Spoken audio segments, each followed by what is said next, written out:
And we are back. Welcome back to another episode of Believe in Mavs. As always, I am your host, Mo Murphy, and it's been a few weeks. The last time we talked about anything Dallas Mavericks here on Believe in Mavs was when Klay Thompson signed with the Dallas Mavericks. Obviously, that was breaking news.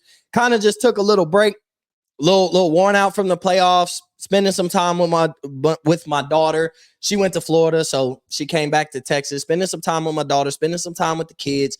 The Summer League happened. The Olympics is going on. Spencer Dinwiddie signed with the Dallas Mavericks. So there's a few things to get to today in the basketball world. EA College football has dropped. Won't really obviously talk about that here on this platform, but there's been a few things that have happened since the last time that we've recorded here on Believe in Mavs. But we are back.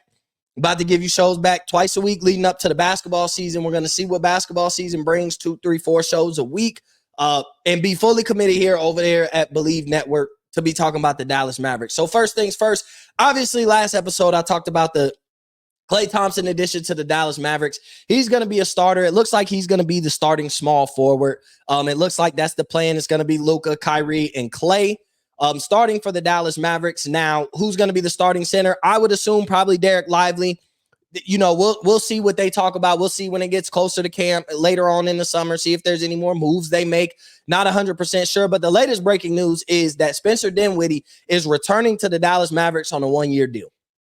Now, I've seen some mixed reviews on Spencer Dinwiddie's return back to Dallas. Here's my thing. I know everybody wants to focus on defense. Where does that help us out defensively? Because, you know, they're so concerned about, like, Klay took a step back defensively and we lost Derrick Jones Jr. and we got Najee Marshall. So maybe that's a lateral move, DJJ for Najee Marshall. But they signed Spencer Dinwiddie because the biggest glaring problem, especially in the NBA Finals, was scoring the basketball. Scoring the basketball was the Dallas Mavericks' biggest problem. Outside of Luka Doncic having to basically carry the offensive load and Kyrie trying to help out, but not really showing up in the NBA Finals, offense was the biggest issue. So if you look at the defensive stats, I'm not going to throw them at you. Y'all can go look them up. You watch the NBA Finals. It wasn't the lack of defense why Dallas didn't win the championship. It was the lack of being able to score the ball. And so I know Spencer Dinwiddie is coming from the Los Angeles Lakers, and you could call it wasn't really the most impressive season, but Spencer Dinwiddie is coming somewhere that he's familiar with. Spencer Dinwiddie is coming back to an organization that he played on that team that went to the Western Conference Finals. Spencer Dinwiddie played alongside Luka Doncic. He showed he can fit alongside Luka Doncic. And that year, he also averaged 17 points a game. So to think that, like, Spencer Dinwiddie isn't a great addition, like, the focus isn't everything about how much better can we get defensively. They played fairly well defensively against the Boston Celtics. Like, it's not like Jason Tatum was averaging 35 points a game. It's not like Jaylen Brown was averaging 30 points a game.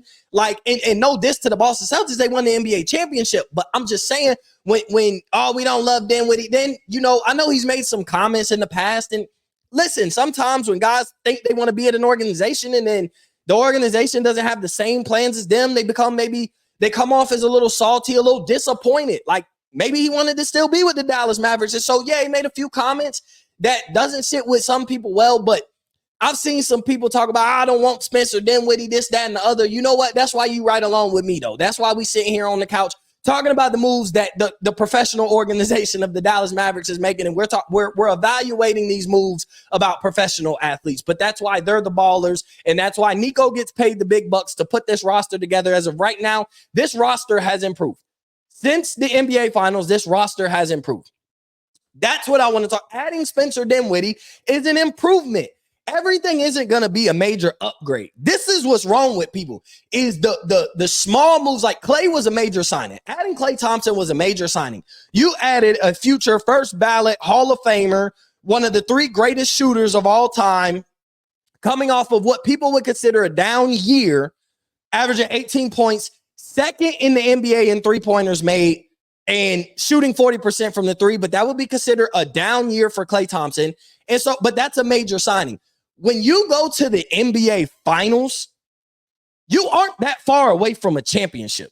So everybody sits there when free agency opens up and the trade rumors and the NBA draft comes around, everybody sits there and they want all 30 teams. The fans want their team to make the big move. Oh, well, this guy's available. We got to go get him. This guy's available. We got to go get him. But like, we're in an era now, you can't just keep shaking up the roster. I think Nico Harrison understands that. He kept the core together. Basically, you can't keep everybody. The thing about it is, I know we didn't want to see Derrick Jones Jr. leave. The thing about it is, though, when you go to the finals, when you go to a championship, or when you win a championship, the price goes up of everybody that contributed on that run on the roster. So I seen what Derrick Jones Jr. signed for, and I seen they got Najee Marshall saying that we couldn't afford the Derrick Jones Jr. He signed 3 years, $30 million. So to think that we couldn't afford $10 million a year, I understand that. But maybe, like, here's the thing. Sometimes they'll give a hometown discount. Sometimes because of their contributions, they'll go to the table and be like, look, bro, I did X, Y, and Z. I was this piece. So, like, yeah, I'll take $10 million from another team, but I want 14 from here. Not everybody's willing to give a hometown discount. That's what people don't understand. It's like, everybody ain't willing to just give up money on the table because I love being a Dallas Maverick and we went to the NBA Finals. No, I want to get paid my value. And if I wanted 14, 15 million a year from Dallas and y'all didn't give it to me, so I went and got it elsewhere, it felt a little slight. It is what it is. Adding Spencer Dinwiddie adds another offensive piece that Dallas was missing. You fix some shooting. You have a good backup point guard in Spencer Dinwiddie to run the second unit. You hope Jaden Hardy takes another step. You hope Dante Exum continues to play the way he plays. Like, so there's so many factors. Like, if you don't love the Spencer Dinwiddie signing, I really don't give a damn. I think it's a really good move. And so there's other guards that people preferred over Spencer Dinwiddie, whether it was Dennis Smith Jr. or Markelle Fultz or whatever it may be. But, like, you don't even know the price tag. You don't know the interest level of them wanting to join the Dallas Mavericks, let alone you don't know the price tag. Now, I know Dennis Smith Jr. we probably could have got for the same price that we got Spencer Dinwiddie, but you don't know what Markelle Fultz is seeking. Maybe there are a couple teams in his ear that are, hey, we know you scouring the market and trying to see your full value, but we got a 3-year, $60 million deal sitting for you. I'm not saying that happened. I'm just saying all these players don't be open about what's on the scene. Markelle Fultz hasn't signed. Oh, we should have got him. He's still out there. That doesn't mean he's available to everybody. He could just be scouring the market. Hey, my value $16 million a year, whatever it may be. But fans don't seem to understand that sometimes. So I think what Nico has done up to this point, he took a team that went to the championship and he made them better. So any team that goes to the NBA Finals, comes back the next year and is better, is primed for another run to try and win a championship. Whether you like the moves or not, this team is better today than it was 2 months ago. This team is better today. This is a better roster right now than it was playing in the NBA Finals. And so to me, that's what you got to be excited about. That's got to be your expectations. That's what's got to make you happy, is the fact that Nico took every opportunity. We were able to basically got Dinwiddie from instead of him going back to LA. Got Klay Thompson instead of him deciding to join LeBron and the Lakers. So there are some small victories within these signings that you have to enjoy. People want to come to Dallas now. People want to play alongside Luka Doncic. People want to try and win a championship. And if somebody later in their careers ring chasing, they're choosing to go to Dallas to possibly win a championship alongside Luka Doncic and Kyrie Irving. So I don't understand all the frustration sometimes from people and fans and Twitter. And I might even sound a little annoyed, but it can be a little annoying because everybody wants the home run swing. A team that just went to the NBA Finals only needs to get a little bit better. You need to find the reason why you didn't win the championship and fix that. You didn't shoot well. You add Klay Thompson. You didn't have really any true ball handlers to handle the ball outside of Luka and Kyrie. You added Spencer Dinwiddie. You made a lateral move. No Derrick Jones Jr., but you got Najee Marshall. So even still, that's a lateral move, and I think Najee might have a little more upside. So you have to love everything Dallas has done since the NBA Finals has concluded. You have to love the position that they're in, and maybe there's a world where there's another small move or two they make throughout the season. They could go with this roster, rock out with this roster for the rest of the season, for the remainder of all the next season, and end up right back in the NBA Finals. Luka Doncic only 25. He's going to be 26 years old and be better. Kyrie Irving is still Kyrie Irving. I know we wanted more from him in the NBA Finals, but he's still Kyrie Irving. On his 8 game, he's just as good as almost anybody in the league. Klay Thompson is still a legendary shooter. Y'all talk about a down year, but he still averaged 18 points a game, 40% shooter, second made in the NBA, second made threes in the NBA.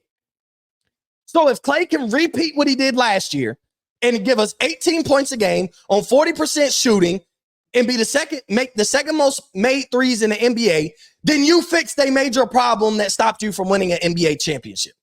So I love the move that the Dallas Mavericks have made up to this point, and I love where they're sitting roster-wise. Could they make another small move or two? Sure. Will they make another small move or two the way Nico's moved? I would assume it's possible.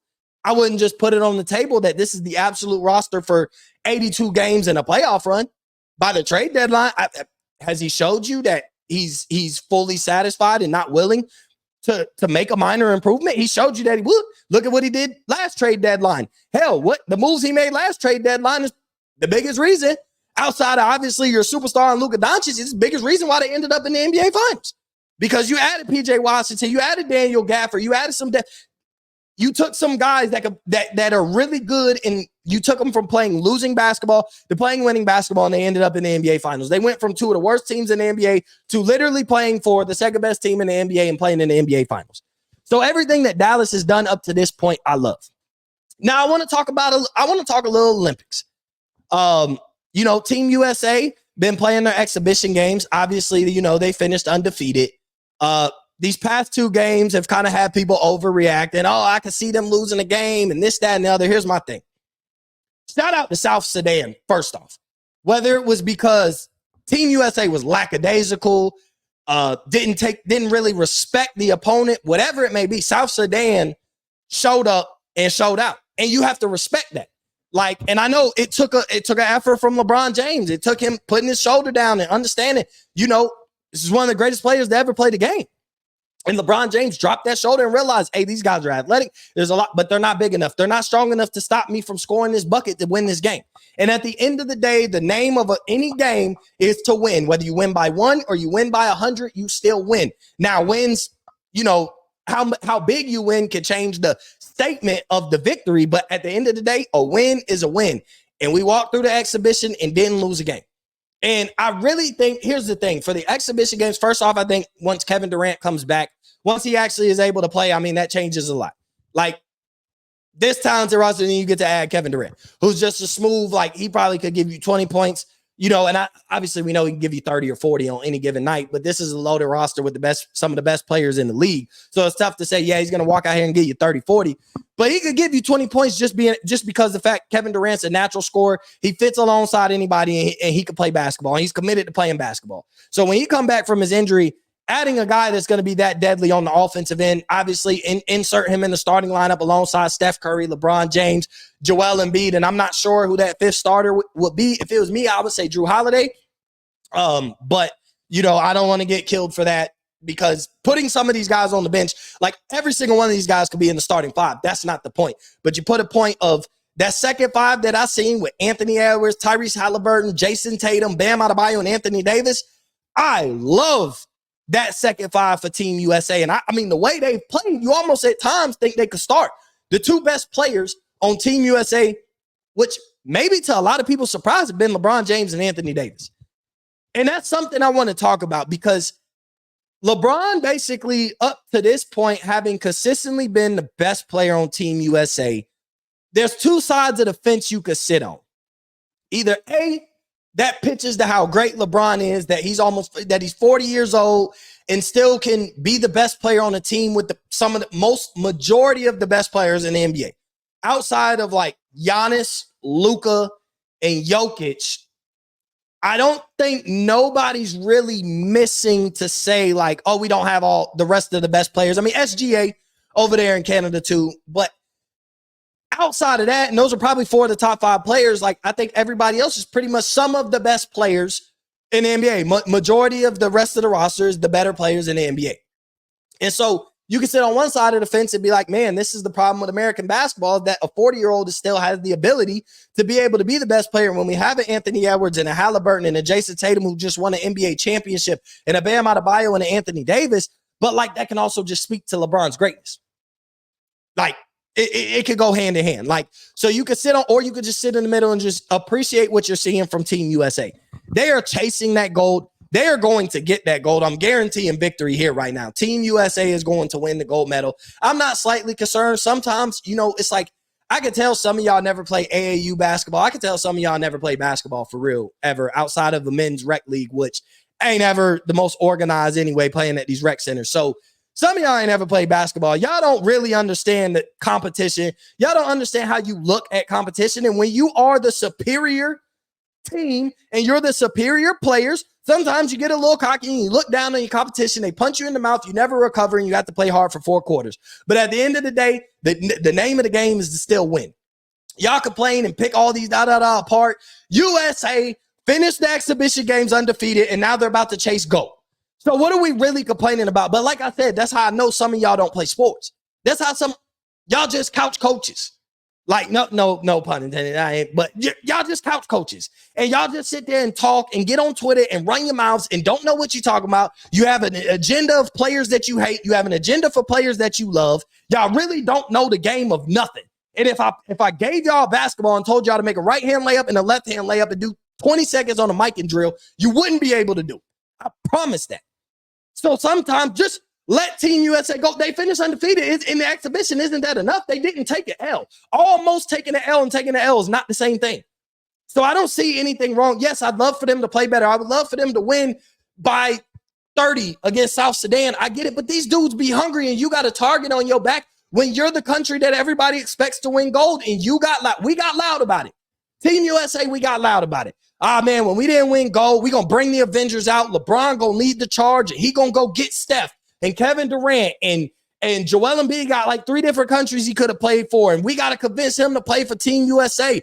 Bring my running mate and Anthony Davis. Hey, go give me that young bull and Anthony Edwards. Go get me Tyrese Halliburton. Go get me Jason Tatum.